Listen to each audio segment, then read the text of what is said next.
की जय। ओम श्री द्वारिकाधीश की जय। श्री डोंगरेजी महाराजना चरणों में वंदन।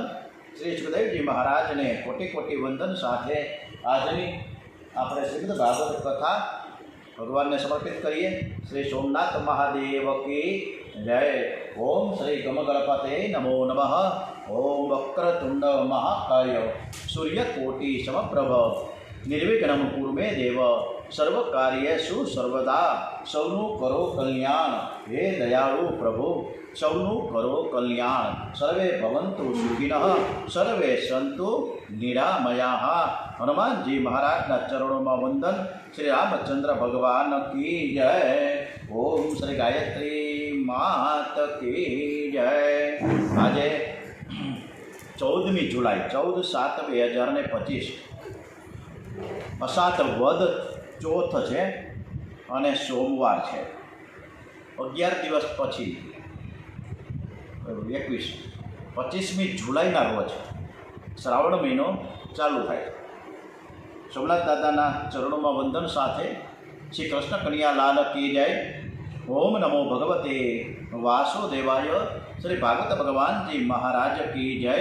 श्रीमद् भागवत रसामृत द्वितीय स्कंद में जगत गुरु परमात्मा एवं श्री कृष्ण परमात्मा ने आजनी कथा सरस रीते આપણે સંભળાવીએ અને સ્મિત હાસ્ય સાથે કથા સાંભળે છે એવા ભાવ સાથે આજની કથા ભગવાનના ચરણોમાં વંદન સાથે સમર્પિત કરીએ। પરમાત્મા શ્રી કૃષ્ણ જગત ગુરુ છે। પરમાત્મા શ્રી કૃષ્ણ સદગુરુ રૂપે અધિકારી જીવાત્માને મળવા આવે છે।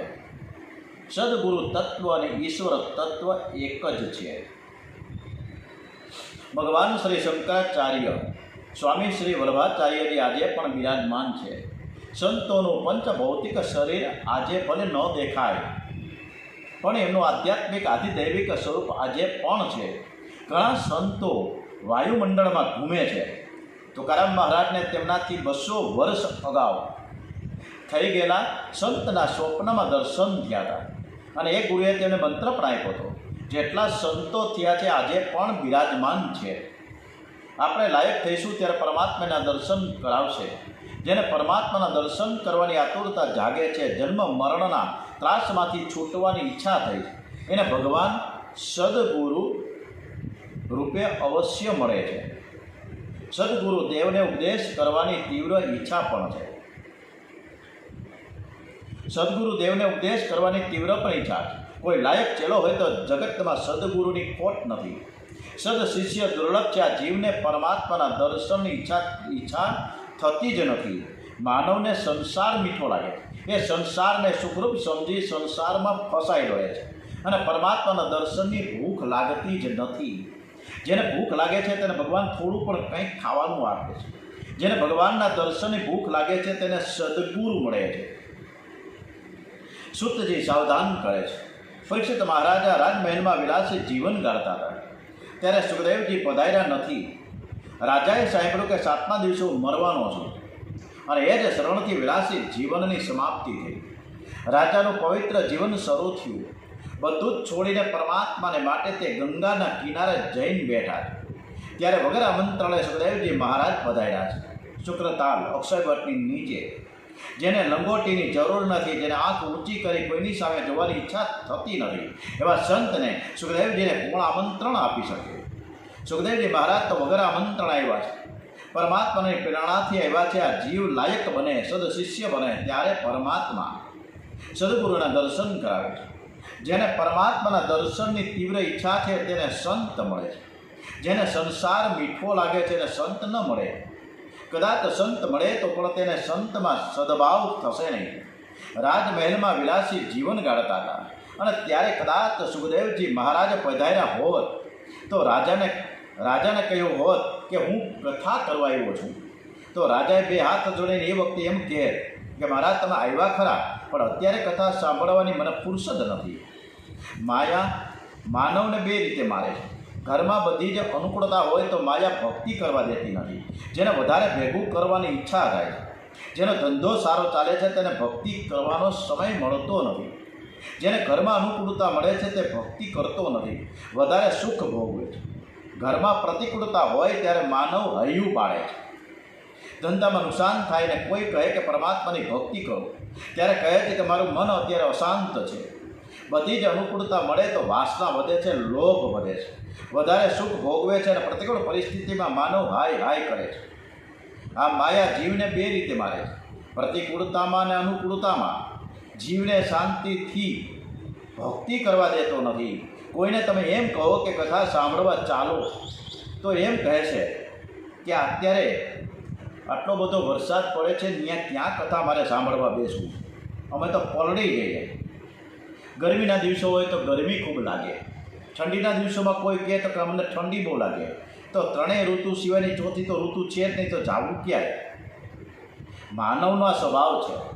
એને જે મળ્યું છે એ ગમતું નથી, જે મળ્યું નથી એ ગમે છે. માનવને પ્રાપ્ત સ્થિતિમાં સંતોષ નથી અને તેથી એ શાંતિથી ભક્તિ કરતો નથી. રાજાએ જ્યારે સાંભળ્યું કે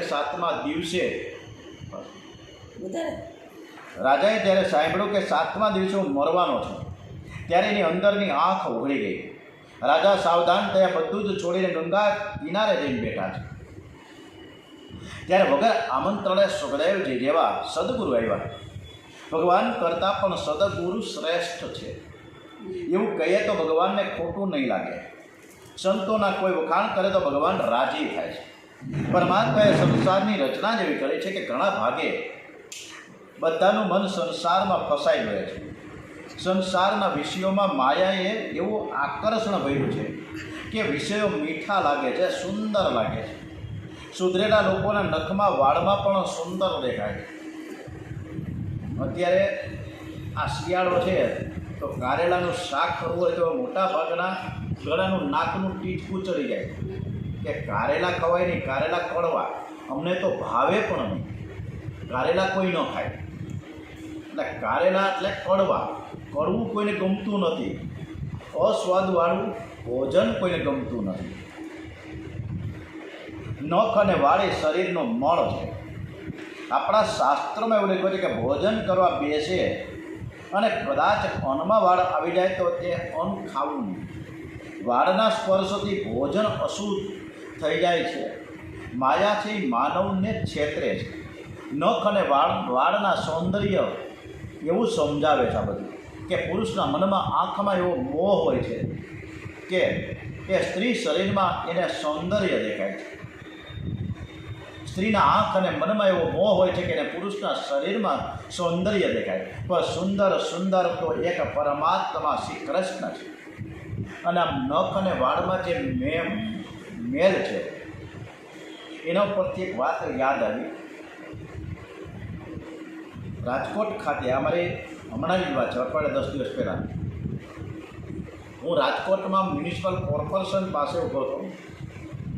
ખરેખર ઊભો હતો, રિક્ષાની રાહ જોતો હતો. અને ત્યાં એક છોકરો આવ્યો, કાળું પાકીટ લટકતું હતું. મને કે હું તમારા કાનમાંથી મેલ કાઢી દઉં. એક કાનના 10 રૂપિયા, બીજો કાન તો 10 રૂપિયા, એટલે આ 20 રૂપિયામાં હું તમને 2 કાન સાફ કરી દઉં.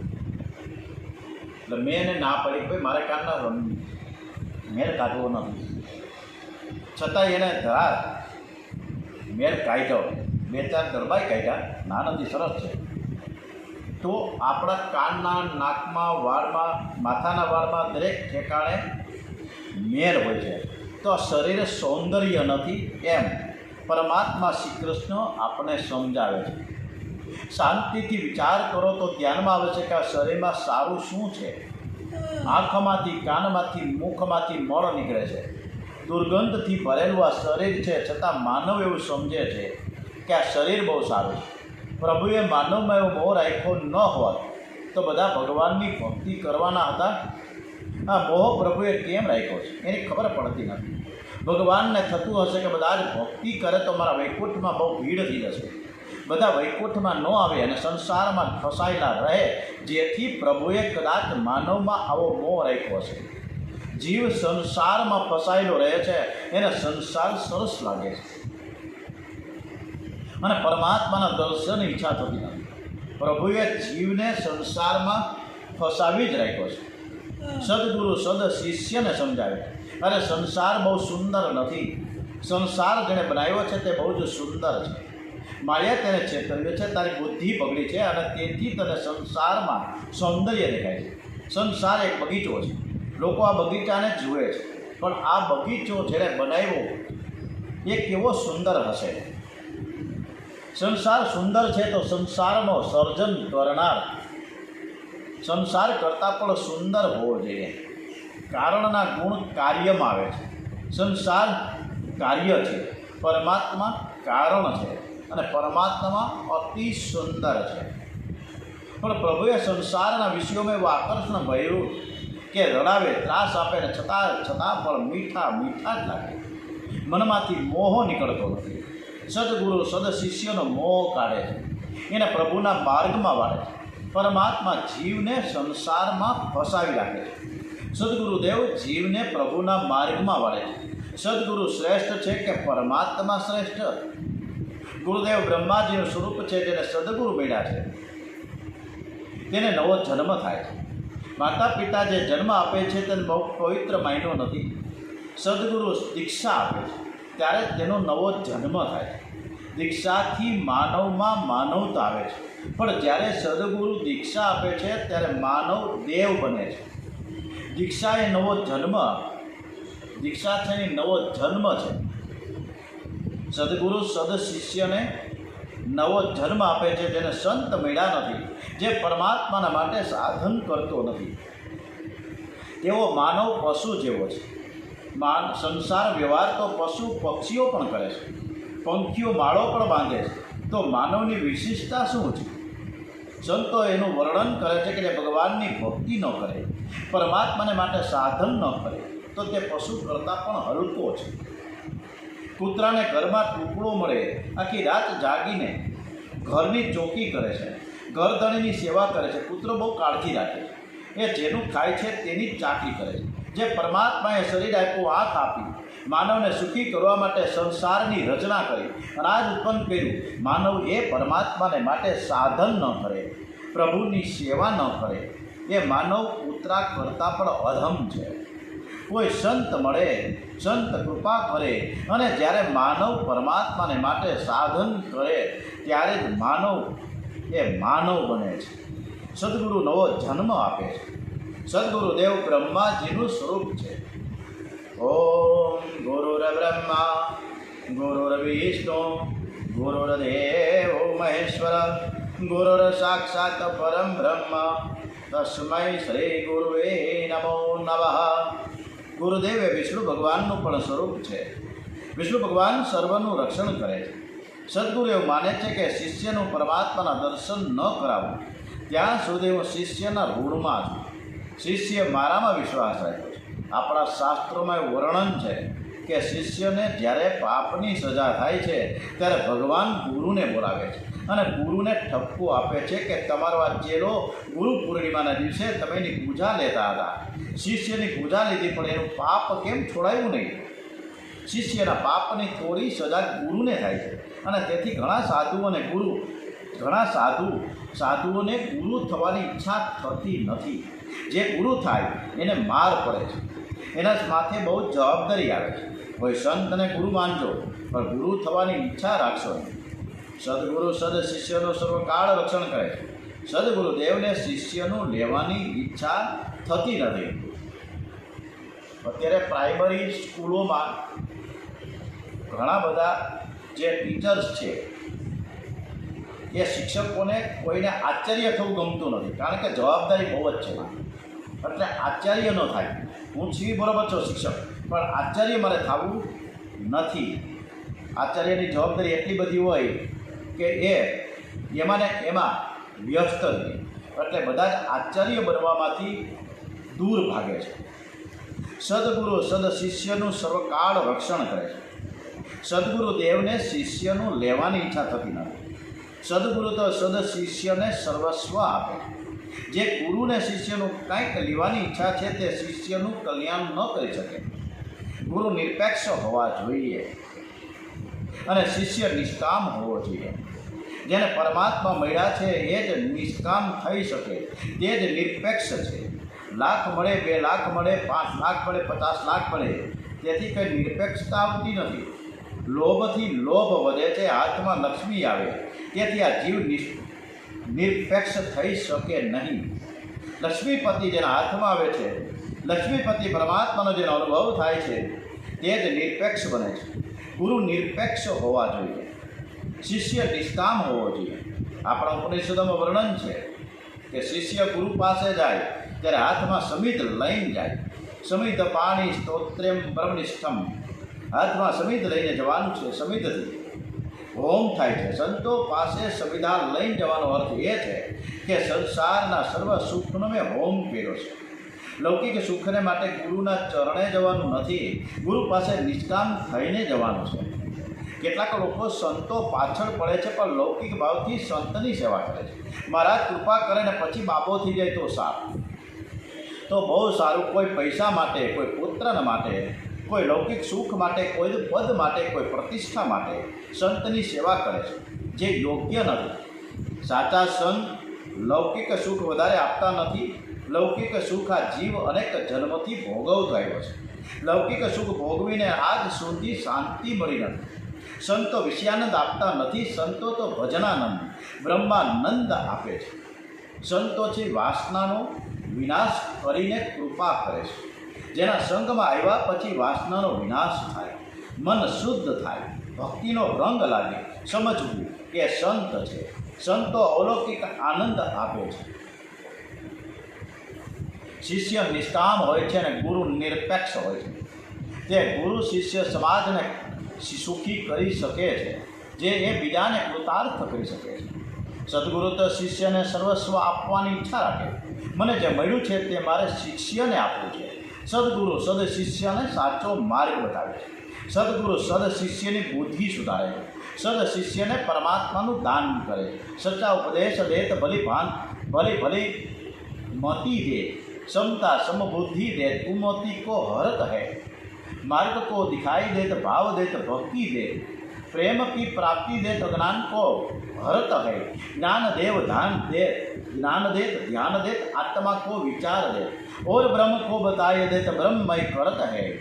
सदगुरु सद शिष्य ने सर्वस्व आपे, आत्मा स्वरूपનું ભાન કરાવે. સદગુરુ સર્વકાળ શિષ્યનું રક્ષણ કરે છે. પિતા પુત્રના પ્રેમમાં સ્વાર્થ હોય છે, ગુરુ શિષ્યનો પ્રેમ છે નિસ્વાર્થ અને વિશુદ્ધ હોય છે. પુત્રનું કંઈક લેવાની પિતાને ઈચ્છા હોય છે. વૃદ્ધાવસ્થામાં મારી સેવા કરશે, મને કંઈક આપશે. ગુરુ શિષ્યનો પ્રેમ નિસ્વાર્થ છે. સદગુરુ સદ શિષ્ય માટે પ્રાણનો ભોગ આપે છે. ગુરુદેવ શિષ્ય માટે પ્રાણનો ભોગ આપે છે. પુત્રને આ શિષ્યને કોઈ ગુરુ અને શિષ્ય નીકળતા હોય, જંગલમાં સૂતા હોય અને ત્યાં કોઈ નાગ આવે તો એ નાગને એમ કહે છે ગુરુ કે એને તારે કરડવાનું નથી, તારે મને કરડવાનું છે. એ ભલે સૂતો, એ મારો શિષ્ય છે, એને તું કાંઈ કરતો નહીં. ગુરુદેવ એ વિષ્ણુ ભગવાનનું સ્વરૂપ છે. એ શિષ્યનું રક્ષણ કરે છે. બ્રહ્મા ગુરુર વિષ્ણુ ગુરુર્દેવો મહેશ્વર. બ્રહ્મા વિષ્ણુ અને મહેશ આ ત્રણેય દેવો એક કામ કરે છે. બ્રહ્માથી ઉત્પત્તિ કરે છે, વિષ્ણુ ભગવાન રક્ષણ કરે છે અને મહેશ્વર પ્રલય કરે છે. પણ સદગુરુદેવ તો આ ત્રણેય કામ કરે છે. ગુરુદેવ શિવ સ્વરૂપા છે. જ્યારે શિવજી મહારાજ પ્રલય કરે છે ને ત્યારે સર્વનો વિનાશ થાય છે. અત્યારે શિવ અતિ શાંત છે, મંગલમય છે. પ્રલય કાળમાં શિવ રુદ્ર સ્વરૂપ ધારણ કરે છે. રોદનાથ રુદ્ર હૃદયથી દ્રાવયતી ઇતિ રુદ્ર.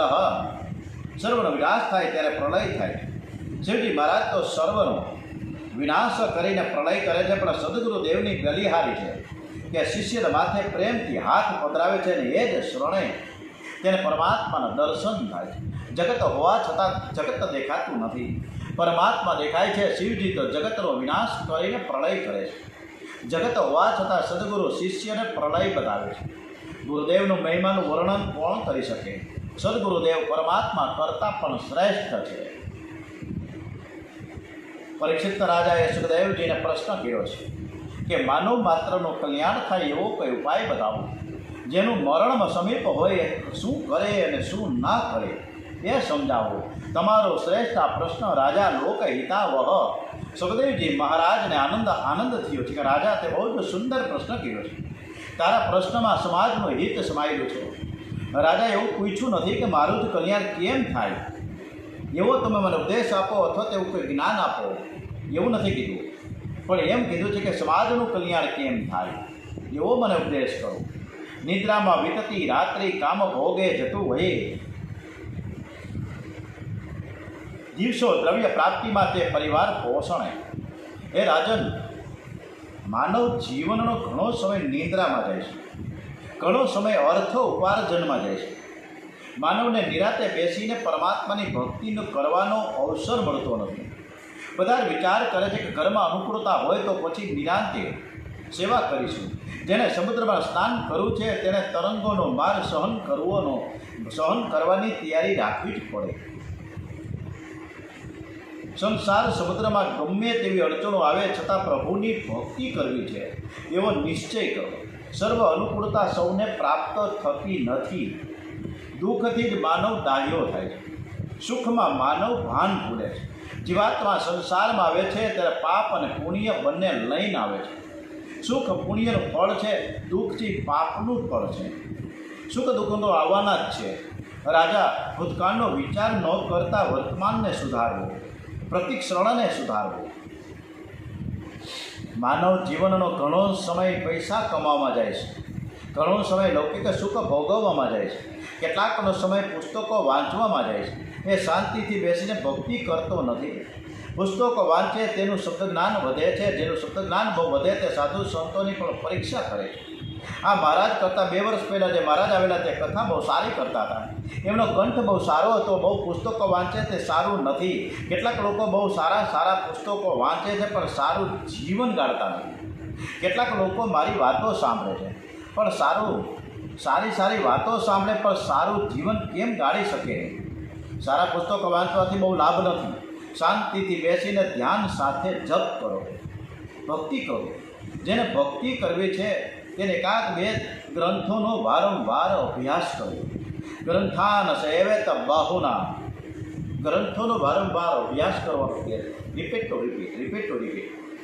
કદાચ જે બધા જ પરીક્ષિત સ્ત્રીઓ સાંભળે છે અને ખાસ આ જણાવવાનું કે જ્યારે ડોંગરેજી મહારાજ કીધું છે કે 1-2 ગ્રંથોનો વારંવાર અભ્યાસ કરો. આજે છેલ્લા 7 વર્ષથી કન્ટિન્યુ રિપીટ ટુ રિપીટ આ શ્રીમદ ભાગવત એ ડોંગરેજી મહારાજની કથાનું વાંચન થાય. અને અનેક એવા શ્રોતાજનો છેલ્લા 7 વર્ષથી અડીખમ ઊભા છે કે કાયમને કાયમી કથા નિયમિત રીતે સવારના 8 થી 9 સાંભળે જ છે. આમાંથી પણ કોઈની ઈચ્છા હોય તો સવારનું લાઈવ ટેલિકાસ્ટ, લાઈવ કથા તમે સાંભળી શકો છો. માનવના જીવનમાં ઘણો સમય વાતો કરવામાં જાય છે, ઘણો સમય રડવામાં પણ જાય છે. એક રસોઈ હતો, થોડી ભૂલ રસોઈ બનાવીને કોઈને મળવા ગયો અને ત્યાં વાતે ગપાટે ચડ્યો. 1.5-2 કલાક ગપ્પા નીકળી ગયા છે. આવ્યો ત્યારે જોયું કે અડધી રસોઈ બળી ગઈ. જોઈને બહુ દુઃખ થયું. તે 1-1.5 કલાક રડવા બેઠો. એટલા સમયમાં તો બળીને બધું ખાક થઈ ગયું અને હાથમાં કંઈ ન આવ્યું. માનવની આવી દશા છે. ઘણો સમય વાતો કરે છે અને પછી હાય કર્યા કરે છે. હવે કંઈ થતું નથી. કાળ ઘડું દબાવે છે. અંતકાળમાં જીવ બહુ પસ્તાય છે. માનવ જીવનમાં છેલ્લી પરીક્ષા તો મરણ છે. જેનું મરણ મંગલમય એનું જીવન મંગલમય. જીવનમાં કરેલા પાપ મરણને બગાડે છે. પરમાત્મા તો અતિ ઉદાર છે, બહુ દયાળુ છે. માનવ સાધારણ પાપ કરે ને તો ભગવાન ક્ષમા આપે છે, પણ માનવ જીવનમાં એવા પાપ કરે છે જેની ક્ષમા આપવાની ભગવાનને હિંમત થતી નથી. એને જરાય પણ ઈચ્છા થતી નથી. હવે ક્ષમા નથી કરવી મારે, હવે મારે એને સજા જ કરવી છે. થોડો શાંતિથી વિચાર કરશો તો ધ્યાનમાં આવશે. આત્માનો જન્મ થતો નથી, આત્માનું મરણ થતું નથી. આત્મા થઈ અજર અને અમર છે, અવિનાશી છે. જન્મ શરીરનો થાય છે અને મરે છે, પણ આ જ શરીર. જન્મ અને મરણ એ આત્માનો ધર્મ નથી, એ દેહનો ધર્મ છે. આ શરીર તો ક્ષણે મરે છે. શરીર શબ્દનો અર્થ જ એ થાય છે કે જેને ક્ષય રોગ વળગ્યો છે. શયન તે ઇતિ શરીરમ, શરીરનો ક્ષણે ક્ષણે ક્ષય થાય છે. આ ક્ષણમાં શરીર જેવું છે તેવું બીજી ક્ષણમાં રહેતું નથી. શરીરના પરમાણુઓ બદલાય છે, જેની વૃદ્ધિ છે એનો ક્ષય થાય છે, જેનો વિકાસ છે તેનો વિનાશ છે. આ શરીરની વૃદ્ધિ થઈ છે તે ક્ષય થવા માટે થઈ. આ શરણભંગુર શરીર માટે પાપ શા માટે કરવું? કરેલા પાપની સજા પરમાત્માને, આ જીવાત્માને પરમાત્મા આપે જ છે. પાપ મરણ બગાડે છે. જે પ્રતિક શરણને સાચવે છે તેનું મરણ સુધરે છે. માનવ જન્મની આ જ એક વિશિષ્ટતા છે. તેને આત્મા અને અનાત્માનો વિવેક છે. માનવ જાણે છે કે આ શરીર હું નથી, આ શરીરથી હું જુદો છું. માનવ જ્ઞાની છે પણ એનું જ્ઞાન ટકતું નથી.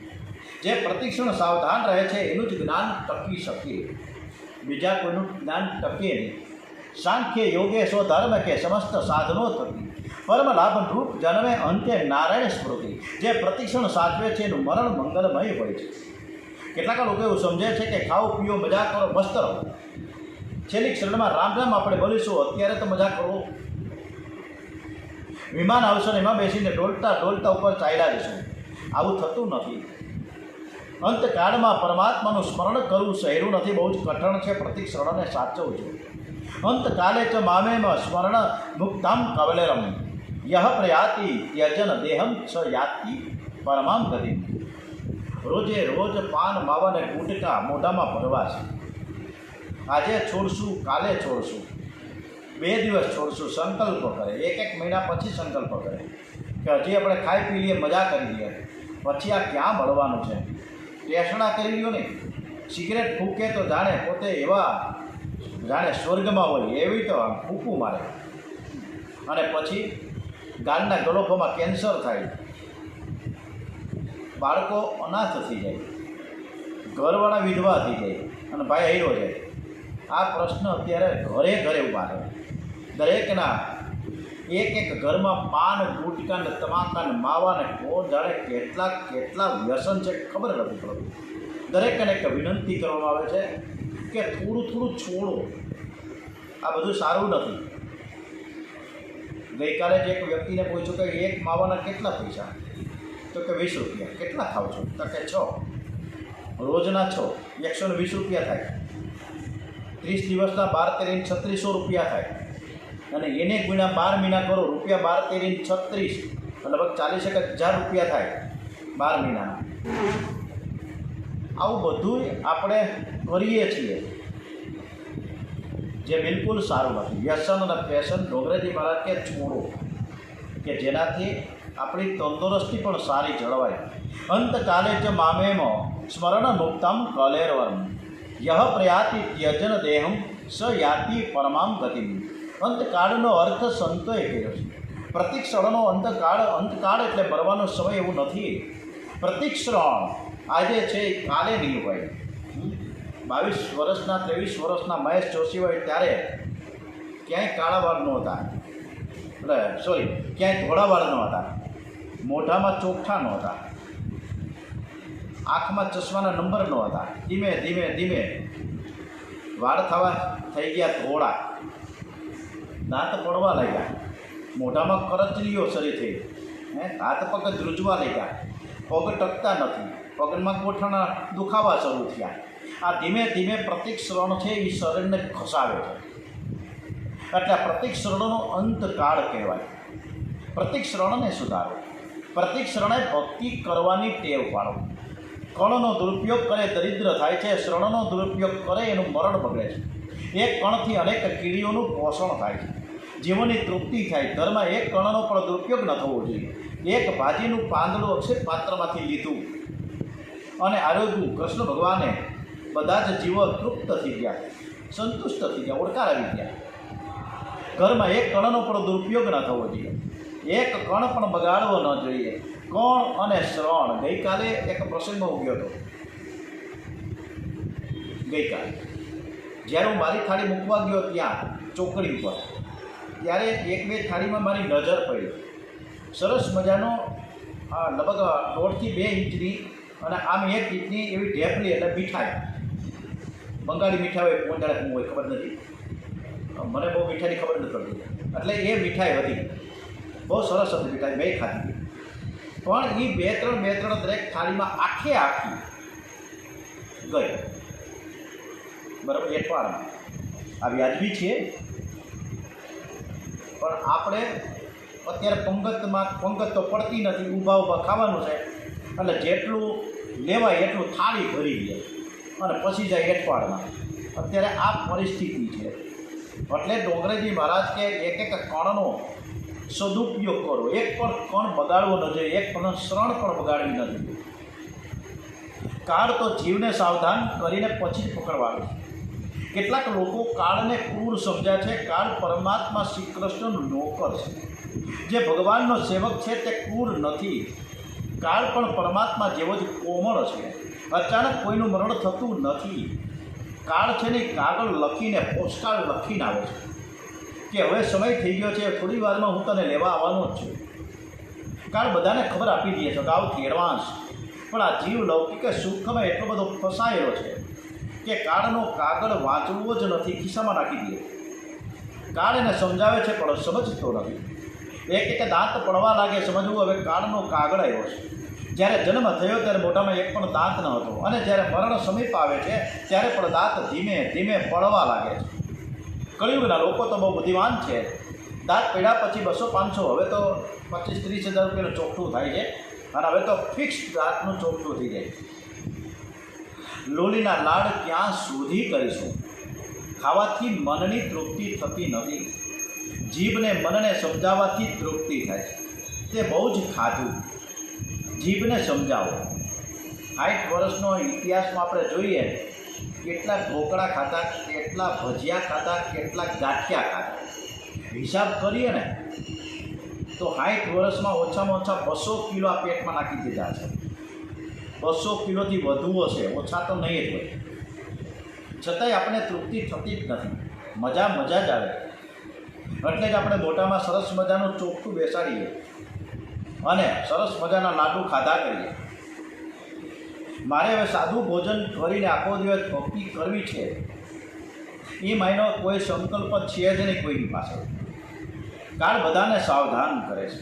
આકાશમાં જેને અરુધંતીનો તારો ન દેખાય તો એ સમજે કે 1 વર્ષમાં જ મારું મરણ થવાનું છે. આકાશમાં 7 ઋષિઓ દર્શન આપે છે. ભારત દેશ ઋષિઓનો દેશ છે. તમે બધા જ ઋષિના બાળક છો. તમારો જન્મ કોઈ ઋષિના વંશમાં થયો છે. આજકાલમાં ના લોકોને ગોત્રની પણ ખબર નથી કે તમારું ગોત્ર કયું. કોઈ એક ભાઈને પૂછ્યું તો કે તમારું ગોત્ર કયું છે? ત્યારે કે મહારાજ હું તો ઇંગ્લેન્ડનો, કેનેડાનો, જર્મનીનો ઇતિહાસ હું જાણું, પણ ગોત્ર તો હું જાણતો નથી, મને ખબર ના પડે. પ્રત્યેક સત્કર્મના આરંભમાં ગોત્રોચ્ચાર કરવો પડે છે. વશિષ્ઠ ગોત્રમ ઉત્પન્નમ અહમ, સાંડિલ્ય ગોત્રમ ઉત્પન્નમ અહમ. લોકો પ્રદેશનો ઇતિહાસ જાણે, આપણા ભારત દેશનો ઇતિહાસ જાણતા નથી. ભારત દેશ ઋષિમુનિઓનો દેશ છે. કેટલાક એવું સમજાય છે કે જે બ્રાહ્મણ હોય એ જ ઋષિનો બાળક કહેવાય. એવું નથી. એનો જન્મ ભારતમાં થયો છે. બ્રાહ્મણ, ક્ષત્રિય, વૈશ્ય, શૂદ્ર બધા જ ઋષિઓના બાળકો છે. આ બધા જ પરમાત્માના અંગ છે. ઋષિઓનું સ્મરણ રાખે. ઋષિઓનું સ્મરણ કરવાથી મન શુદ્ધ થાય. તમે ગમે તે જાઓ, પૈસા માટે કોઈ પણ પ્રકારની પ્રવૃત્તિ કરો, પણ યાદ રાખજો કે ઋષિનો બાળક છું. મારા વડીલો મહાન ઋષિઓ હતા. મારા વડીલોના માર્ગે, ઋષિઓના માર્ગે મારે જવાનું છે.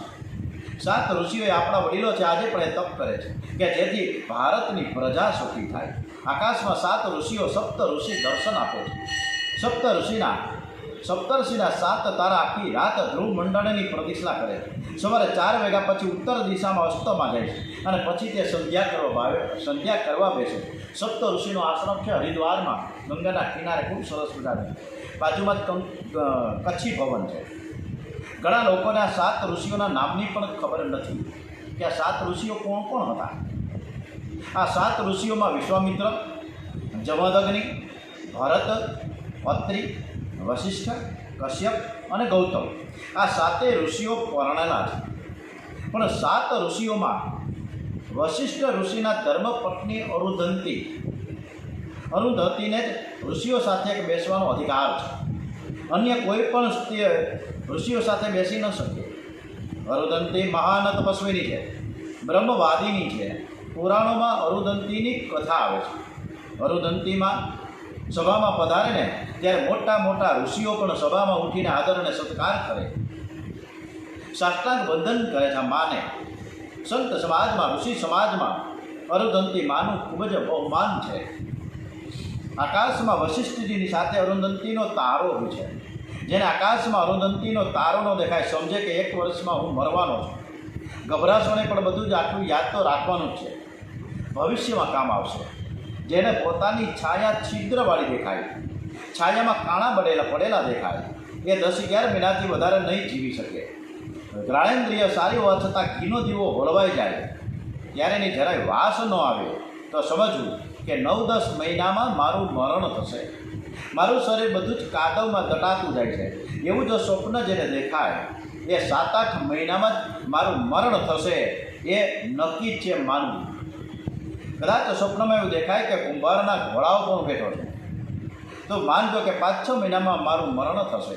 કુંભારનો ઘોડો ધ્યાનમાં આવ્યો ને, ભાગવતમાં મૃત્યુના અનેક લક્ષણો બતાવ્યા છે. આ બધા જ લક્ષણો કદાચ તમે ભૂલી જશો તોય વાંધો નથી. હવે છેલ્લું લક્ષણ એ છે કે ખૂબ જ ધ્યાનમાં રાખજો કે ડૉક્ટરમાં વિશ્વાસ રાખવો, પણ ડૉક્ટરમાં અતિ વિશ્વાસ ન રાખવો. કેટલાક ડૉક્ટર તો સમજે છે કે હવે આનું અચ્યુતમ કેશમમ થઈ જવાનું છે, છતાં એ ઇન્જેક્શન આપ્યા જ કરે. એ જાણે છે કે આનું જે થવાનું હશે તે થશે, પણ મારા ઇન્જેક્શન તો મને મળે જ છે. મારા ઇન્જેક્શનના કાવડિયા અત્યારે તો 50,000 રૂપિયાની ઇન્જેક્શન આવે. ડૉક્ટરો તો અનેક વાર ખોટી આશાઓ પણ બંધાવે છે. સ્વાર્થમાં ખોટી આશા ભલે બતાવે, પણ આપણા ઋષિઓને કોઈ સ્વાર્થ નથી. ભાગવત ઉપર પૂર્ણ વિશ્વાસ રાખજો. આ ડોંગરેજી મહારાજે આ જે કથામાં વર્ષો પહેલાં કથામાં વાત મૂકી છે, જેનું તાદ્રશ્ય વર્ણન આજના સમાજમાં વર્તનમાં થઈ રહ્યું છે. આપણે ન્યૂઝપેપરમાં વાંચીએ છીએ.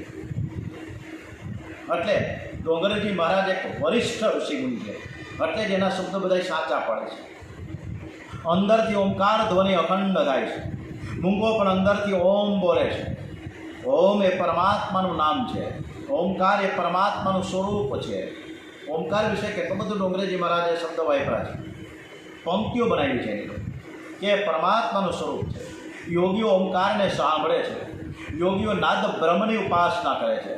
ઓમકારમાં નાદમાં યોગીઓ મનનો લય કરે છે, અને તેથી તેના મનમાં સંસાર આવતો નથી. એ જગતને ભૂલે છે. તેમને જગતનો સંબંધ છૂટી જાય છે. જગતનો સંબંધ છૂટે તો બ્રહ્મ સંબંધ થાય. મધુર નાદને સાંભળ્યા પછી નાગ એ ભૂલી જાય છે કે એ મારા ગળામાં ઝેર છે. નાદ બ્રહ્મની ઉપાસના જગતને ભૂલવા માટે છે. વૈષ્ણવ કીર્તનમાં તાળી પાડે છે. તાળી એ નાદ બ્રહ્મ છે. તાળી પાડે તો ધીરે ધીરે જગતને ભૂલી જવાની. પૂજા પહેલાં ઘંટનાદનો અર્થ એ છે કે હવે પરમાત્માનો નાદ સંભળાય, બીજું કંઈ ન સંભળાય. ઓમકારમ બિંદુ સંયુક્તમ નિત્યમ ધ્યાનમ યોગીનામ કામદમ મોક્ષદમ ચૈવ. યોગીઓ ઓમકારને સાંભળે છે, ઓમકારનું ધ્યાન કરે છે, ઓમકારનો જપ કરે છે. અંદરથી ઓમકારનો નાદ અખંડ થાય. માનવનું મન બહાર બહુ રખડે છે, તેથી એનો અંદરનો નાદ સંભળાતો નથી. અતિ શાંત થઈ જાઓ ત્યારે અંદરનો નાદ તમને સંભળાશે. અને આપણા શાસ્ત્રમાં અનાહત ધ્વનિ કહ્યો છે. આકાર, અકાર, ઉકાર, મકાર. અંદરથી પ્રણવનો અખંડાત્મક ધ્વનિ અખંડ થાય છે. કાનમાં 2 આંગળીઓ નાખો તો તમને અંદરનો અવાજ થોડો સંભળાવશે. કાનમાં આંગળી નાખે છતાં અંદરનો અવાજ જરા પણ ન સંભળાય તો તમને 7-8 જ દિવસમાં મારી ઉઠાંતરી થઈ જ જવાની છે એ નક્કી છે માનવું. કોઈ મંદવાડ આવે ને આગળ પાછળ કોઈ ન હોય ત્યારે પથારીમાં પડ્યા કાનમાં આંગળી નાખી જોવી, અંદરનો અવાજ આવે છે સમજવું, હજુ કંઈ વાંધો નથી. પણ કાનમાં આંગળી નાખ્યા પછી અંદરનો અવાજ જરા પણ ન આવે તો માનજો કે મરણ સમીપ છે. જે આવે તેને જય શ્રી કૃષ્ણ કીધો. અંતકાળમાં જે બહુ જ સાવધાન રહે છે તે કાળ ઉપર પણ બહુ જ કાબૂ મેળવી શકે. જે બહુ સાવધાન છે તે પરમાત્માને શરણે જાય. કાળનો એક નિયમ છે, સાવધાનને કાળ પકડવા જતો નથી. કાળ ગાફેલ થયા પછી જીવને પકડે છે. અનેક વાર એવું થાય છે કે માંદો બાળક જે દિવસે મરવાનું હોય એ દિવસે સવારથી સારું લાગે છે. આજે તો ઘણું સારું, આજે હું નહીં મરું એવું સમજીને ગાફેલ થાય. જે ગાફેલ થયો એને કાળ બહુ બગાડે છે, એને કાળ બહુ બગડે. આમાં કંઈક લક્ષણ દેખાય કે સમજવું કે મરણ હવે સમીપમાં છે. જેને હવે ખાતરી થઈ જાય કે મરણ હવે સમીપમાં છે તો બને તો ઘર છોડીને કોઈ પવિત્ર તીર્થમાં વળ્યા જાઓ. આવીએ પાસે અંતકાળ મનુષ્ય નિર્ભય બને. છેદવી અસંગ શસ્ત્રે સ્વહાના દેહન બધી. ઘરમાં ઘરની એક વસ્તુ મમતા હોય છે. આંખને પણ દેખાય ત્યાં સુધી મોહ છૂટતો નથી. તેથી આજ્ઞા કરી છે કે ઘર છોડીને કોઈ પવિત્ર તીર્થમાં જાઓ. કદાચ તમને એમ થશે કે મહારાજ અમે જે બંગલો બાંધ્યો છે કે છોડવા માટે થોડો બાંધ્યો. તજીએ ઘરને ધીરે નાહીને તીર્થના જલે બેસવું શાંતિ કાંતે વિધિવત કલ્પાયતા આસને. ગમે તેવો સરસ બંગલો હોય એક દિવસી બંગલો છોડવો જ પડશે. કાળ ધક્કો મારીને હાય હાય કરતાં છોડીએ એના કરતાં તો સમજીને મનથી છોડીએ એમાં ખોટું શું છે? પવિત્ર ભૂમિ એ સાત્વિક ભૂમિ છે. ઘર એ ભોગ ભૂમિ છે. ગ્રસ્તના ઘરમાં કામના પરમાણુઓ ફરે છે, જે પરમાણુઓ આંખને મનને બગાડે છે. ભક્તિમાં આ ભૂમિ વિઘ્ન કરે છે. તેથી આજ્ઞા કરવામાં આવી છે કે ઘર છોડીને કોઈ પવિત્ર તીર્થમાં રહો.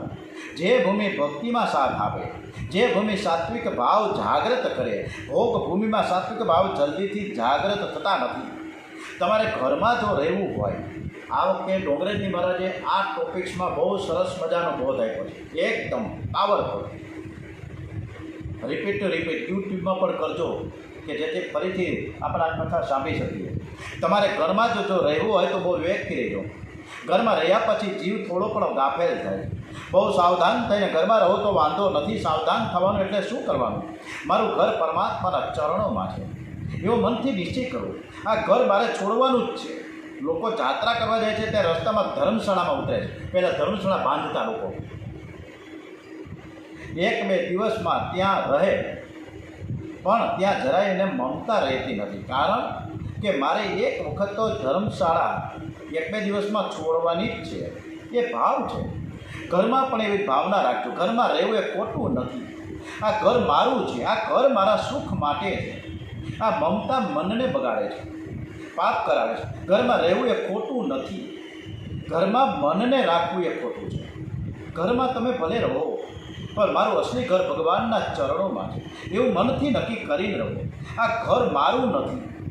આ ઘર મારે છોડવાનું છે. તમારા માતા પિતાનું લગ્ન થયું હતું ત્યારે તમે આ ઘરમાં રહેતા હતા? માતા પિતાનું લગ્ન થયું ન હતું ત્યારે તમે હતા ક્યાં? જીવાત્માનું ઘર પરમાત્માના ચરણોમાં છે. મારે પ્રભુના ચરણે જવું છે. એવી રીતે ઘરમાં જે સાવધાન થઈને વિવેકથી રહે છે તેનું મરણ ઘરમાં પણ સુધરે છે. પણ ઘરમાં જીવ ગાફેલ થાય છે, એનું મરણ બગડે છે. સાવધાન થઈને સાધના કરો. શાંતિથી એકાંતમાં બેસવાની ટેવ પાડો. એક ઈશ્વરમાં એક મેવ અદિત્યમ બ્રહ્મમાં અંત. એક ઈશ્વરમાં સર્વનો અંત. લય કરવો એને એકાંત કહે છે. એકાંતમાં મન એકાગ્ર રહે છે. ધ્યાન કરવા બેસો ત્યારે તમે પતિ છો, તમે પત્ની છો, ભૂલી જાઓ. પતિ પત્નીનો, પુત્ર પિતાનો સંબંધ વ્યવહાર દ્રષ્ટિથી સત્ય છે, માના નથી, પણ તત્વ દ્રષ્ટિથી સત્ય નથી. હું અને મારા ભગવાન પરમાત્મા સાથે તન્મયતા થાય ત્યારે જ્ઞાન થાય છે. સાધારણ માનવ એકાંતમાં પાપ કરે છે. જ્યારે કાંઈક ભક્તિનો રંગ લાગ્યો છે ત્યારે એકાંતમાં બેસે તેનું મન શાંત થાય છે. ઓમ શ્રી કૃષ્ણ કનૈયાલાલ કી જય. ઓમ નમો ભગવતે વાસુદેવાય. ઓમ શ્રી રણછોડરાયજી મહારાજ કી જય. ડોગરેજી મહારાજ કી જય. ઓમ શ્રી ભાગવત ભગવાનજી મહારાજ કી જય. ઓમ શ્રી ભારત માતા કી જય. વંદે વેદ માતરમ. ઓમ શ્રી ભાગવત ભગવાનજી મહારાજ કી જય. ઓમ નમો ભગવતે વાસુદેવાય. ઓમ નમઃ પાર્વતી પતય. હર હર હર હર હર હર હર મહાદેવ.